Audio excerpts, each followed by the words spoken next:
ዳኒ በድንገት ሩታና አብርሽ ሊዝናኑ በወጡበት ዳኒ መቷን። እንግዲህ ምን ሊፈጠር ይችላል? ዳኒ እንደዚህ በድንገት ምን ገለበጠው? ሜሪና ዳኒ ታውቃላችሁ፣ ከዚህ በፊት 24 ሰዓት ከሩት ጎን ነበሩ። አሁን ዳኒ ተገልብጦ ለምን እያለ ከሄርሜላና ከቤዚ ጎን ቁሟን። ምን ይፈጠር ይሆን? ሄርሜላ በጣም ድንግጣለች። አብርሽ በጤና እንደዚህ ራሱን ሊስት አይችልም፣ ራሱን ሊቀይር አይችልም፣ ይወደኛል ያለች እየተከራከረች ነው ያለችው። ነገሩ እንዴት ነው? እስኪ እናንተ ምን ትላላችሁ? አብርሽ ከማን ጋር ቢሆን ነው በህይወቱ ደስተኛ የሚሆነው?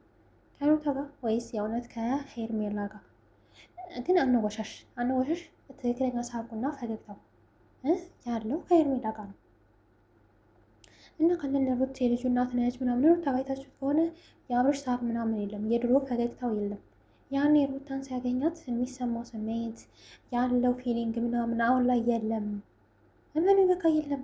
ስለዚህ ማንኛውም ሰው ደግሞ ከሚወደውና ደስተኛ ከሚሆንበት ሰው ጋር ነው መሆን ያለበት። ኧረ በእናትሽ አትቀባጥሪብኝ እንዳትሉ የሩታ ወዳጆች ማለት ነው። እኔ ሩትዬን በጣም ነው የምወዳት ታውቃላችሁ፣ ከማንም በላይ ነው የምወዳት። ግን እሺ የአብርሽንም ነፃነት ልንሰጠው ይገባና ሄርሜላ ጋር ነው ደስተኛ የሚሆነው። ሄርሜላን ይወዳታል። በዛ ላይ አሁን ላይ ዳኒ ነገሮችን እያበላሽ ነው።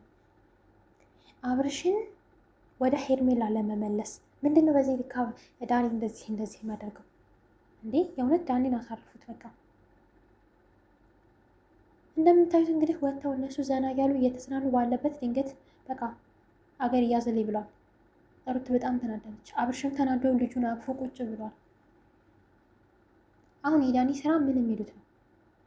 ለምን እንድዝናኑ አይተዋቸውም? ሄርሜላ እንኳን እንደዛ ታግሳለች። የሩታን ጩኸት የሩታን ምናምን ታግሳለች። ለምን? ምንም ሆነ ምን የልጁ እናት ነች። በቃ ሄርሜላ ይሄን ነገር አምና ተቀብላለች። ስለዚህ ሌሎችም አምነው መቀበል አለባቸው። እና እስኪ አዲስ ነገር ካለ ይዤላችሁ እመጣለሁ።